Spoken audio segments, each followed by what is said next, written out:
In order for teachers and students to be able to engage with one another, many times it is necessary for them to share what's happening on their screen or what they're doing or working on. In order to do this, we need to click on the Present Now button right here on your screen.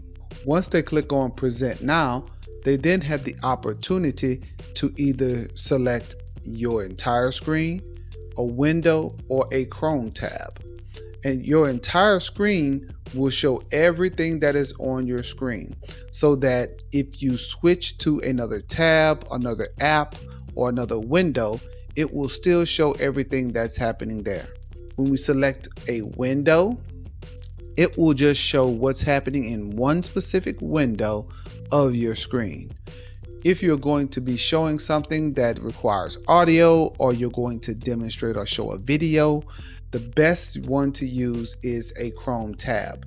It will allow the audio that is associated with any video or website to come through very clearly for the person on the other end or other participants in the classroom.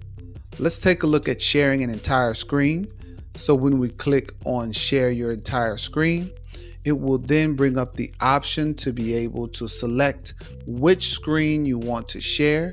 And in this case, I just want to share this specific screen because most people will only have one screen.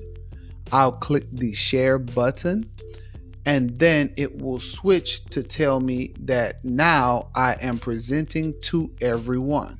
So if I go to another tab right now, it will show everything that's on my screen. It also shows me down here at the bottom that I am sharing my screen with everyone.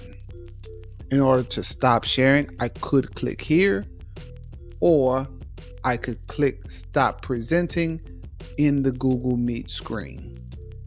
Once I click Stop Presenting, I'll then appear on the screen very large again. Let's take a look at these magic three little dots right down here in the lower right hand corner. When we click on them, we then have the ability to change our layout. Let's go ahead and take a look at that one.